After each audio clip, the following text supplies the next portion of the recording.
सारे भाइयों राम राम।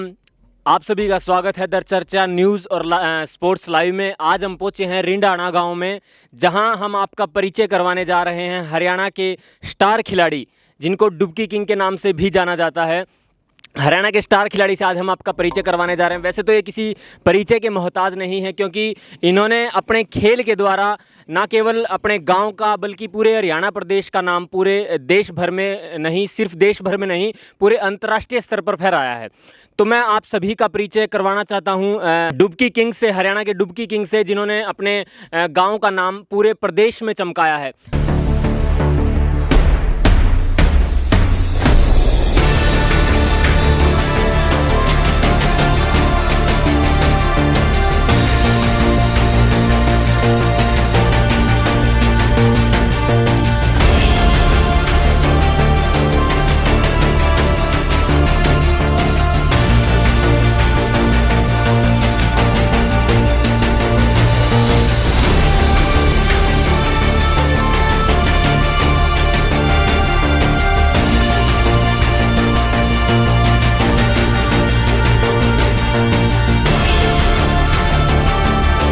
सर, आपका बहुत बहुत स्वागत है हमारे न्यूज़ चैनल में।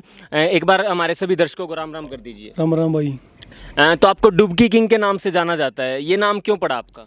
क्योंकि मैं जहाँ प्रो कबड्डी होती है वहाँ मैं डुबकी लगाता हूँ। अच्छा, डुबकी लगाते हैं। तो आपका रियल नेम क्या है, पूरा नाम क्या है? प्रदीप नरवाल। प्रदीप नरवाल। तो ये डुबकी किंग का नाम आपको कब से दिया गया? ये जब मैं प्रो कबड्डी में खेलता हूँ, ओके। जब मैं वहाँ डुबकी लगाता हूँ, इसलिए मेरे को डुबकी किंग का नाम दिया। अच्छा। तो आपकी शुरुआत कब हुई कबड्डी के खेल में? कबड्डी खेल में मैं बचपन से खेलता हूँ, 8-9 साल का जब से खेलता हूँ जी। तो इस खेल की आपने प्रेरणा किससे मिली? आपका गुरु कौन रहे? मेरा गुरु नरेश नरवाल है। तो गाँव से ही है या हाँ, गाँव से ही है।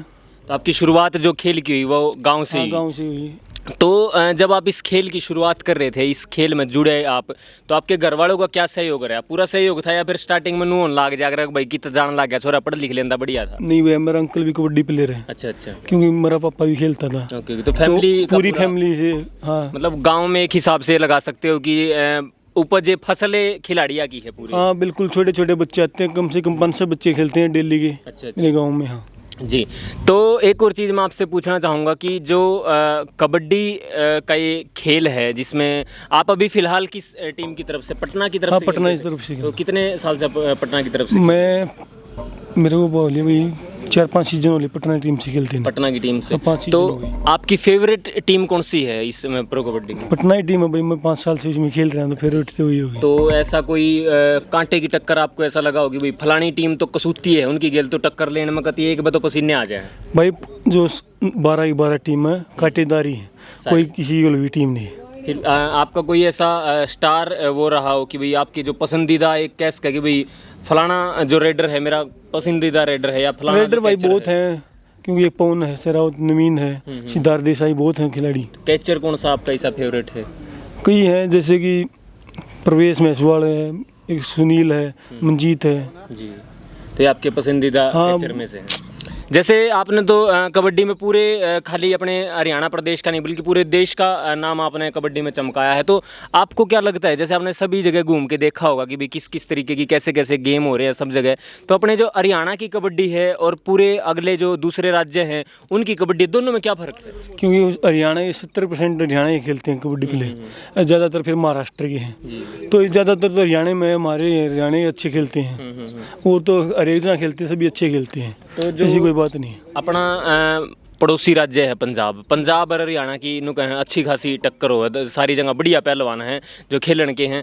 तो आपने पंजाब की साइड आप कभी खेले हो? हाँ, टूर्नामेंट खेलते हैं भाई, ऐसी कोई बात नहीं। तो पंजाब में हैं 3-4 प्लेयर हैं, जैसे मनिंदर है, रण सिंह है, ये छोटी कबड्डी खेलते हैं। पंजाब में ज़्यादातर तो लंबी कबड्डी खेलते हैं। अच्छा अच्छा। तो पंजाब की और हरियाणा की कुछ ऐसा आपको सुविधाओं में कुछ फर्क लगता है कि मेरी पंजाब में कुछ अलग से सुविधाएं हैं? नहीं, वैसे सुविधा कोई ऐसी नहीं है, वो ज़्यादातर लंबी कबड्डी ज़्यादा खेलते हैं, हम छोटी खेलते हैं। अच्छा अच्छा। हाँ। तो एक और चीज़ मैं पूछना चाहूँगा कि जैसे सरकार का खिलाड़ियों के लिए क्या सहयोग रहता है? सरकार कुछ सहयोग करती है खिलाड़ियों को उनके खेल में, उनकी प्रैक्टिस के दौरान? नहीं, प्रैक्टिस के दौरान कुछ नहीं करती, प्रैक्टिस तो अपने खुद ही करनी पड़ती है। फिर सुविधाओं में कुछ सरकार? हाँ, सुविधा तो ये होता है कि अब हॉल बनवा दिया स्टेडियम में, कहीं यही सुविधा होती है, दे दो सरकार।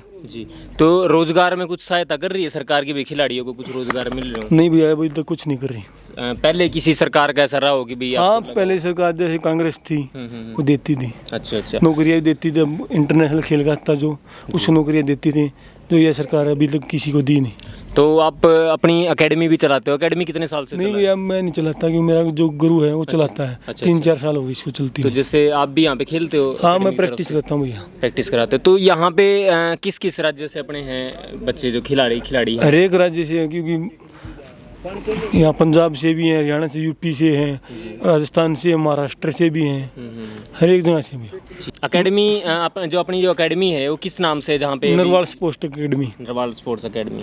तो ठीक है, तो यहाँ का थोड़ा सा मैं एक और चीज़ जानना चाहूँगा, क्योंकि हमारे चैनल के साथ बहुत से ऐसे लोग जुड़े हैं जो खेल के जगत से संपर्क रखते हैं, कुछ ना कुछ कनेक्शन उनका है, या फिर ऐसे बहुत से हैं जो मतलब सीखना चाहते हैं और हमारे चैनल को देखते हैं, तो उसके दौरान वो बहुत से इंटरव्यू देखते हैं। तो मैं थोड़ी सी एक बात और उनकी जानकारी के लिए, ताकि उन तक बात पहुँचे, मैं पूछना चाहूँगा कि भाई एकेडमी में जो एडमिशन प्रोसेस है वो क्या है, और किस तरीके से मतलब वो अगर कांटेक्ट करना चाहें तो क्या उनका प्रोसेस रहता है? भैया जैसे कि एकेडमी जो ज्वाइन करनी है, फ़ोन नंबर है इस पे, जी जी जैसे गूगल पे देखोगे तो उस पर भी मिल जाएंगे। जी जी। तो उससे कोच से कांटेक्ट करे या मैनेजर से करे बस। तो उनको सुविधाएं क्या हैं यहाँ पे? जो सुविधा होती है सभी सुविधाएं। रहने खाने की? हाँ मतलब रहने खाने सारी प्रैक्टिस चीज़ें? की। हाँ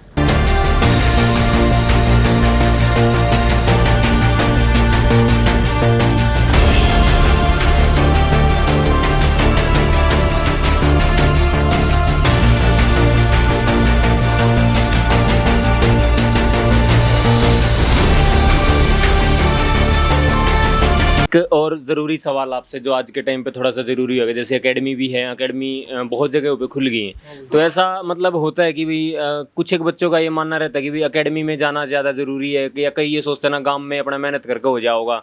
तो थोड़ा सा एक डाउट सा जो आने वाले जो नई प्योध है अपनी, उनके मन में थोड़ा डाउट सा रहा, तो डाउट मैं आपसे क्लियर करवाना चाहूँगा कि क्या ज़रूरी है, या फिर किसी अपने गाँव में किसी गुरु के अंडर काम करके किया जा सके? नहीं भैया जैसे गांव में, हमारा जैसे गांव है, हमारे गांव में एकेडमी की कोई जरूरत नहीं, क्योंकि हमारे गांव में इतने प्लेयर हैं। प्रो कबड्डी में कम से कम 30 प्लेयर हैं हमारे गांव के, अकेले गांव के। तो वहाँ इतने जो हमारे वो सीनियर हो जाते हैं, जो नौकरी जॉब नहीं कर पाते, वो खिलाने लग जाते हैं। कि वो जैसे गाँव हमारे वो पीछे स्टेडियम देखा होगा, उसमें कोई 3 से 4 से बच्चे खेलते होंगे। गाँव ऐसे गाँव में कोई जरूरत नहीं। जैसे कोई गांव में नहीं खिला रहा, कोई एक आधा बच्चा खेल रहा है, उसको तो एकेडमी बहुत जरूरत है भैया। बिल्कुल बिल्कुल। जैसे कोई गांव में और भी गांव है, कथूरा है ये, और गांव है, इनमें कोई जरूरत नहीं है एकेडमी को जाने की, क्योंकि गांव में खिला रहे हैं तो पैसे लगाने की क्या जरूरत है। एक कोई लड़का एक आधा है गांव से निकल रहा है तो उसको एकेडमी की जरूरत है। एक और ज़रूरी सवाल कि जो ना आजकल के टाइम में खेला में बहुत से बालक नशा का उपयोग करने लगे, टीके टाके लाने लग गए हैं, तो कितना आप उसने मानना हो कि भाई प्रयोग करने चाहिए या गलत आगे जाके शरीर में नुकसान नहीं भैया हो? हमारी जो कबड्डी है उसमें इतना टीका नहीं चलता, जी जी। उसमें डोप होता है हमारे। जैसे वो लंबी कबड्डी उसमें डोपिंग नहीं होती, हमारे में डोप होता है, हमारे में नहीं चलता ये छोटी कबड्डी में।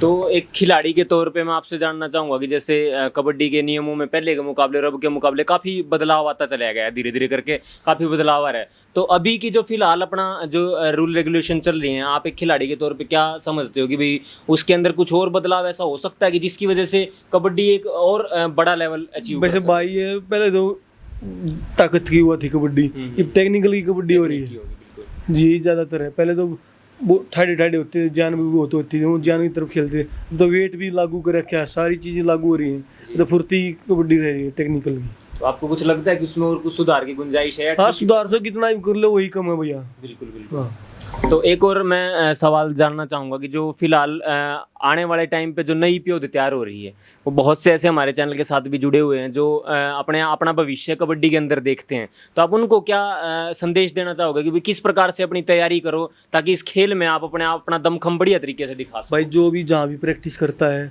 जो खिलाता है उसको अपना गुरु मान के उससे पूरी वो ले, ज्ञान ले, तो वही चाहे उससे आगे, वहीं से आगे, वहीं से आगे बढ़ेगा वो। बिल्कुल बिल्कुल। यही है जी। प्रदीप जी, अभी जो पीछे आपने प्रेस कॉन्फ्रेंस करी थी, जो आपका पीछे कैश वार्ड रुका हुआ था, उसको लेके कुछ सोल्यूशन निकला हो या सरकार की तरफ से कुछ आश्वासन? नहीं भैया मिला अभी हो? तक ऐसे की ऐसे हो, तो उसका कोई कोई सलूशन अभी नहीं तक लग रहा। नहीं अभी समाधान नहीं निकला है? कोई समाधान नहीं हुआ। जी। तो एक और मैं सवाल आपसे पूछना चाहूँगा कि भाई जो कबड्डी को लेके ऐसा सुनने में आता है कि जो नए नए खिलाड़ी तैयार हो रहे हैं तो बहुत से इस तरीके का होता है कि भाई अपने हरियाणा से ना खेलना पसंद करके ये सोचते हैं कि भाई दूसरे राज्यों में जहाँ उनको मौके मिल रहे हैं वहाँ से आगे बढ़ना चाहते हैं। तो वो आप कितना समझते हो कि भाई अपने प्रदेश को करना चाहिए या जहाँ से मौका मिले कोई दिक्कत नहीं है उसमें कर लेना चाहिए? करना चाहिए अपने प्रदेश के लिए। इतने प्लेयर एक प्रदेश से खेल नहीं सकते, 12 ही प्लेयर खेलेंगे अपने प्रदेश से, तो वो अपना दमखम दिखाने के लिए कहीं बाहर से खेल के अपने दिखाएंगे ना। जैसे कि नेशनल में गए, नेशनल में प्रो में जाना गया, सभी ये सोचते हैं हम प्रो में जाएं, तो कहीं से भी जा खेल के जा सकता है प्रो में, ऐसी कोई बात नहीं। तो प्रो कबड्डी का जो लीग आई है इसके आने से आपको क्या लगता है कि खिलाड़ियों के लिए कितना फायदा हुआ है? इससे प्रो के आने के बाद फायदा हुआ, नुकसान तो किसी को है नहीं। पहले तो मैट कुछ नहीं थे, मिट्टी भी खेलते थे बस वहाँ तक थी।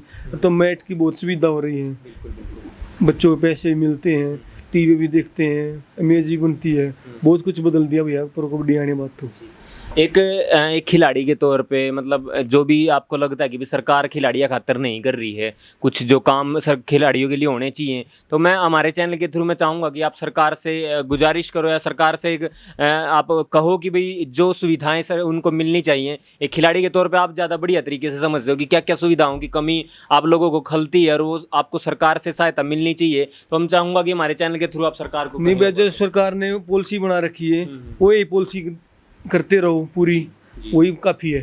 सरकार ने जो पॉलिसी बना दी हरियाणा के प्लेयरों के लिए, तो वही पॉलिसी अपनी निभाते रहो पूरा, वही बहुत काफ़ी है।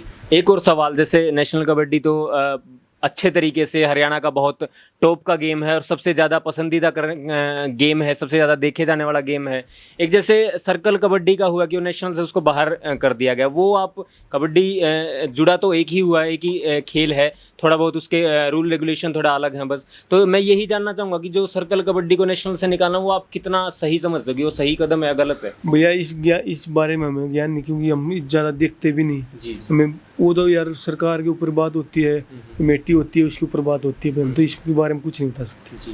तो मैं एक और चीज़ आपसे पूछना चाहूँगा कि कमेटी को या जो फेडरेशन होती हैं उनको आप कुछ सुझाव देना चाहो कि भाई जो आने वाले खिलाड़ी हैं, जो या फिलहाल के टाइम जो खिलाड़ी काम कर रहे हैं, खेल रहे हैं अपने प्रदेश की तरफ से, देश की तरफ से, तो उनके लिए उनको क्या अलग से और सुविधाएं मुहैया करवानी चाहिए?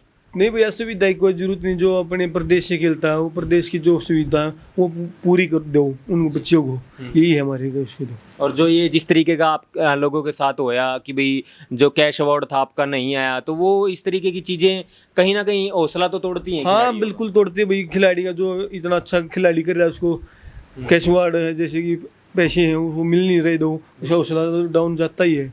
वो सोचता कि यार कुछ नहीं, कबड्डी खेलने में तो पैसे तो मिलते नहीं, जो सरकार ने अपने बना रखी है पॉलिसी वो तो दे नहीं रही, तो फिर क्या फायदा आड़ तोड़वाने का अपने। बिल्कुल। एक ऐसा भी मतलब होता है कि भाई खेल जब नौकरी मिलने के बाद खिलाड़ी, बहुत से खिलाड़ी ऐसा होता है कि खेल छोड़ देते हैं, है ना, तो खेलना बंद कर दिया तो अपना नौकरी धंधे में ही अपना लग गए। तो वो आप कितना सही समझते हो कि भाई नौकरी मिलने के बाद इस तरीके का खेल को छोड़ देना या सही है या गलत है? क्या जो स्पोर्ट्स लगता है तो नहीं छोड़ता। जैसे कि वो नॉर्मल पढ़ाई लिखाई से लगता है वो तो अपना खेलता ही नहीं, हो तो जो स्पोर्ट्स से लगता है वो खेलता ही रहता है, कि वो सोचता कि क्या पता मैं बढ़िया खेल के मैं प्रो में चांस मिल जाए मेरे को, बस यही नाम हो जाए उसका। तो आपका ऐसा कोई यादगार मैच रहा हो कि भाई जिसमें आपको आपकी जब कबड्डी की शुरुआत हुई तो धीरे धीरे छोटी छोटी अचीवमेंट मिलनी शुरू हुई, उसके बाद बड़ी अचीवमेंट की तरफ आप बढ़े, तो कोई ऐसा खेल, ऐसा कोई आपका मैच रहा हो जिसको आप अभी तक यादगार है कि उस मैच में मैंने पूरा आनंद आ गया था जब आप खेल गए? नहीं भाई ऐसा कोई नहीं, बहुत काफ़ी मैच खेले हैं। जैसे गाँव में टूर्नामेंट होती हैं बहुत खेले हैं, बहुत इनाम भी मिले हैं। जैसे शाम को आते थे घर खुश हो गए थे, पैसे मिल जाते थे, छोटे छोटे तो पैसे मिल जाते थे वही बहुत था। ये कोई ऐसा कोई यादगार मैच नहीं। तो प्रो कबड्डी में तो है कोई मैच याद, क्योंकि एक रेड में मैंने 8 पॉइंट ले गया था, मैं पूरी टीम ऑल आउट करी थी। उसी मैच में ज़्यादा स्कोर बना था, 34 पॉइंट बनाए थे मैंने सबसे ज़्यादा, यही है। तो शादी हो चुकी है आपकी? हाँ भैया शादी हो चुकी है। तो शादी होने से पहले का जो गेम था और शादी होने के बाद का जो गेम है, आपको क्या लगता है कि कुछ बदलाव उसमें आया है? नहीं भाई ऐसी कोई बात नहीं, अपनी प्रैक्टिस करो, पहले करते हैं ऐसी प्रैक्टिस करो, कोई बदलाव नहीं आया, ऐसी कोई बात नहीं। शादी तो सभी होती है, जैसे कि बहुत सीनियर प्लेयर हैं उनकी भी शादी हो रही है, वो अभी तक खेल रहे हैं, 33-34 साल के भी, अभी 40-45 साल के भी खेल रहे हैं, अभी उनकी शादी हो रही, मेरे जोड़ तो बच्चे भी हो रहे उनके, वो भी खेल रहे हैं, ऐसी कोई बात नहीं है। थोड़ा सा मतलब जैसे ये होता है कि भी घर बार की जिम्मेदारी भी कंधे पे आ जावा है, तो ऐसा बैलेंस करने में कोई परेशानी नहीं होती? वो बैलेंस करेगा तो उसको फिर खेल में मजा नहीं आएगा ना। अपने जो है वहाँ घर पे छोड़ के जाए, फैमिली को बता के जाए भाई मैं यहाँ जा रहा हूँ, मैं परेशानी उठाऊंगा तो खेलना कैसे जाएगा उसको। अभी फिलहाल आपके परिवार में कौन कौन है? मम्मी पापा, छोटा भाई है, वाइफ है। जी। तो एक अलग से अनुभूति होती होगी जब घर वाले, जैसे स्टार्टिंग में किसान के परिवार से आप इतने बड़े मैदान तक पहुंचे हो, एक मिट्टी से खेलना शुरुआत करके और एक मैट वाली उस तक इतनी बड़ी बड़ी चैंपियनशिप तक आप पहुंचे हो, तो आपको कुछ बदलाव ऐसा लगा कि भाई जब गांव में अपने मिट्टी में खेला करते, अरे मैट वाली उसमें खेला, कुछ खेल में कुछ थोड़ा बहुत ऐसा चेंज लगता हो? जैसे मिट्टी में खेल के कोई जाता है ना, उसमें मैट पे खेलता है तो न्यारी वो स्पीड आती है उससे। अच्छा। यहाँ मिट्टी में तो इतनी मिट्टी में खेलते हैं, इतनी में खेलते हैं तो वहाँ से स्पीड कम हो जाती है, और वहाँ मैट पे जा खेलते हैं वहाँ स्पीड ज़्यादा होती है जी। तो यही फर्क है। एक और सवाल आपसे प्रदीप जी की, जैसे एक शुरुआती दौर में जब आपने कबड्डी खेलनी शुरू की तो बहुत सी बातें सुनने मिलती होंगी गांव में तभी, घर आड़ा तभी तो, और आज के टाइम पे अब आप एक स्टार खिलाड़ी बन चुके हो, पूरे हरियाणा के पूरे देश के स्टार खिलाड़ियों में आपकी गिनती होती है। तो जब गांव में पिताजी जाते होंगे तो वो बताते होंगे कि भाई फलानी फलानी जगह जैसे बात चल रही हो, जाते हुए भी कहते हो भाई प्रदीप के पिताजी जान लाग रहे हैं, तो एक गर्व की अनुभूति तो होती होगी? हाँ बिल्कुल होती है भाई, क्योंकि जैसे गाँव में बहुत दूर दूर से मिलने भी आते हैं, कहीं पता लग जाता है भाई इसके पापा से ये वो तो है भाई, प्राउड मोमेंट होता बिल्कुल होता है भाई। आपका नाम रोशन। हाँ गाँव में घर पे आते हैं भैया, कोई ना कोई तो जरूर आता है, एक दिन में 2 दिन में आ लेता कभी कभी। जी।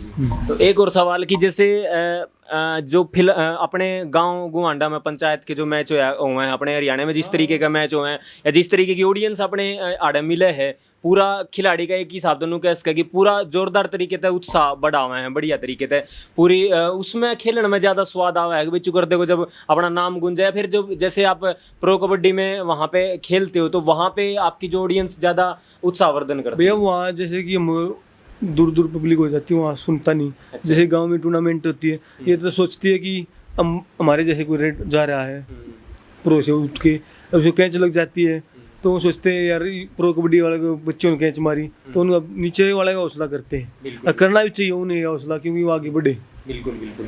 तो आपका शुरुआती दौर से पढ़ाई में क्या कुछ इंटरेस्ट रहा है? पढ़ाई में कुछ नहीं रहा भैया, तो पढ़ाई में बस जाते थे कि नाम आई जाते थे बस। तो अभी फिलहाल आपकी क्या एजुकेशन चल रही है? मैंने BA कर रखी है, MA में दाखिला दे रखा है। MA में एडमिशन ले रखा है। तो फिलहाल आप किसी पोस्ट पे हो? हाँ मैं इनकम टैक्स में हूँ। ओके। हाँ इनकम टैक्स में। तो जैसे प्रदीप जी कोरोना की वजह से लगभग सारे काम धंधे अपने ठपे रहे हैं, तो बहुत प्रभावित हुआ है खेल, तो आपका खेल भी प्रभावित हुआ है क्योंकि प्रैक्टिस खिलाड़ी का तो रोजाना का प्रैक्टिस का काम है, निरंतर अभ्यास करेगा तो खेल में निखार अंदर होगा, तो कुछ आपकी प्रैक्टिस भी प्रभावित हुई होगी? प्रैक्टिस वो बिल्कुल है, क्योंकि हमारी प्रो कबड्डी देख दो आप में आपके भी नीचे चली जाती है, प्रो कबड्डी भी हो जाती है हमारी, बहुत बच्चों को और भी मौका मिलता किसी नए प्लेयर को जाने को, बहुत ही वो है भैया, लॉस तो होता है कबड्डी में। फिटनेस का कैसे ध्यान रखा कोरोना के टाइम में? सारे सौदा बंद था, जिम जाम सब। हाँ जैसे कि अपने घर पे छत पे जाए कर ले फिटनेस थोड़ी बहुत सी, ज़्यादा तो नहीं हो पाती, फिर लॉकडाउन धीरे धीरे खुलता रहा, उसके साथ साथ अपने अकेले अकेले प्रैक्टिस करते रहे। जैसे आप अंतर्राष्ट्रीय स्तर पर खेले हो तो आपको क्या लगता है, क्या फ़र्क आपको लगता है कि जो बाहर के खिलाड़ी हैं जो अपने खिलाड़ी हैं उनकी फिटनेस में कोई फ़र्क हो या टेक्निक का में कोई फ़र्क हो? नहीं टेक्निक में कोई फ़र्क नहीं भाई, फिटनेस में ज़्यादा फ़र्क होता है, जैसे कि वो ज़्यादा फिट है अपने से ज़्यादा। हाँ अपने से ज़्यादा फिट है। तो कोई आपका ऐसा पसंदीदा खिलाड़ी हो बाहर का अंतर्राष्ट्रीय? हाँ जैसे कि जैन कुंडली है, विराट से 2-3-4 प्लेयर हैं। हाँ जिनका खेल आपको पसंद आता है? हाँ बिल्कुल भाई, अच्छे खेलते हैं तो उससे भी आता है, अच्छे खेल तो अच्छे काम की सराहना होनी चाहिए। बिल्कुल। तो आज का जो हमारा इंटरव्यू था बहुत ही खास इंटरव्यू था, क्योंकि आज हमने आपको परिचित करवाया अपने देश के डुबकी किंग से, जिन्हें डुबकी किंग के नाम से जाना जाता है, प्रदीप नरवाल जी से, और जिन्होंने अपने खेल के बारे में बताया और अपनी एक जर्नी के बारे में बताया कि भाई कैसे एक किसान के परिवार से इन्होंने कबड्डी की शुरुआत की और आज अंतर्राष्ट्रीय स्तर पर अपना दमखम दिखा रहे हैं और अपने देश का, अपने गांव का, अपने हरियाणा का और अपने देश का नाम चमका रहे हैं। तो इसी तरीके के इंटरव्यू देखने के लिए हमारे साथ जुड़े रहिए और हम आपको रूबरू करवाते रहेंगे कबड्डी के सितारों से, खेल जगत के सितारों से, और इस इंटरव्यू को ज़्यादा से ज़्यादा शेयर कीजिए ताकि अपने प्रदेश के डुबकी किंग को जो लोग खेल के क्षेत्र से नहीं भी जुड़े हुए हैं वो भी जानें और देखें कि किस तरीके से हमारे देश के खिलाड़ी, हमारे प्रदेश के खिलाड़ी, अपने हरियाणा प्रदेश के खिलाड़ी अपने देश का नाम अंतर्राष्ट्रीय स्तर पर चमका रहे हैं। और इस चैनल को ज़्यादा से ज़्यादा सब्सक्राइब कीजिए, लाइक कीजिए और इस इंटरव्यू को ज़्यादा से ज़्यादा शेयर कीजिए। धन्यवाद।